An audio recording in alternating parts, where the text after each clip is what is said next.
नमस्कार, मैं हूं तिवारी सूर्य प्रकाश। आप देख रहे हैं विश्वरक्षक हिंदुस्तान। आज हम बात करेंगे केसीआर की नई राष्ट्रीय पार्टी बीआरएस की, जो आने वाले 2024 के चुनाव को ध्यान में रखकर आगे बढ़ रही है। तो क्या बीआरएस का पहला लक्ष्य होगा महाराष्ट्र और कर्नाटका? जी हाँ, संकेत तो यही कह रहे हैं, क्योंकि कर्नाटका और महाराष्ट्र तेलंगाना से सटे राज्य होने के कारण बीआरएस का पहला लक्ष्य यह राज्य होंगे, ऐसा कहा जा रहा है। वहीं महाराष्ट्र से संबंधित विदर्भ राज्य की मांग को लेकर बीआरएस का क्या रुख होगा, तो चलिए देखते हैं इस रिपोर्ट में। लंबे संघर्ष से तेलंगाना हासिल करने के बाद पिछले 8 सालों से इसे प्रगति पथ पर ले जाने वाले मुख्यमंत्री चंद्रशेखर राव अब देश के लिए भी तेलंगाना मॉडल की आवश्यकता बता रहे हैं।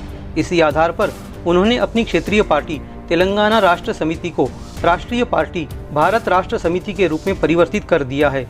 मिशन 2024 को ध्यान में रखते हुए उन्होंने पिछले दिनों देश भर के कई बड़े नेताओं से चर्चा की और अपने एजेंडे पर बात, मगर अब तक विपक्षी एकता को लेकर कोई स्पष्टता दिखाई नहीं दे रही है।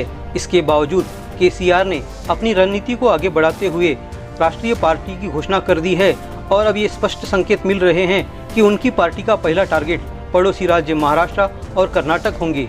केसीआर की पार्टी के शुभारंभ के अवसर पर कर्नाटक के पूर्व मुख्यमंत्री कुमारस्वामी, तमिलनाडु के कुछ नेताओं के अलावा अन्य राज्यों के किसान नेता भी मौजूद रहे और केसीआर को अपना समर्थन घोषित किया।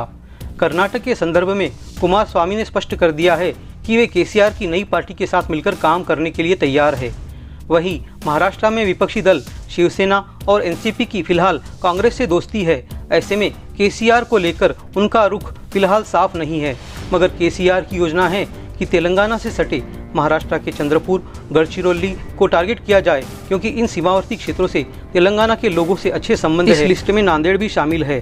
व्यापार हो, रिश्तेदारी हो, चाहे पर्यटन हो, तेलंगाना और महाराष्ट्र का कई मायनों में जुड़े हुए हैं।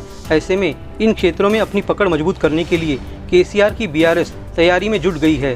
वहीं विदर्भ राज्य की मांग को लेकर भी केसीआर का समर्थन रहने की पूरी संभावना है। केसीआर का मानना है कि छोटे राज्यों से विकास को गति मिलती है। इस मामले में केसीआर के पुत्र मंत्री केटी रामाराव ने विगत में हमें दिए एक साक्षात्कार में स्पष्ट कहा था कि वे विदर्भ राज्य का समर्थन करते हैं, लेकिन महाराष्ट्र की सत्ताधारी पार्टी हो या विपक्षी दल, उनकी विदर्भ को लेकर आज तक कोई साफ नीति नहीं रही है। ऐसे में अगर केसीआर इस मुद्दे को हाथ में लेते हैं तो पूरा दृश्य बदल सकता है। किसान कल्याण के मुख्य एजेंडे के साथ भाजपा सरकार की जनविरोधी नीतियों के खिलाफ आवाज उठाने की बात कह रहे केसीआर दिल्ली में एक जनसभा के बाद देश के बाकी हिस्सों में भी दौरा करने की संभावना है। ऐसे में आने वाले दिनों में सबकी नज़रें केसीआर की ओर होगी।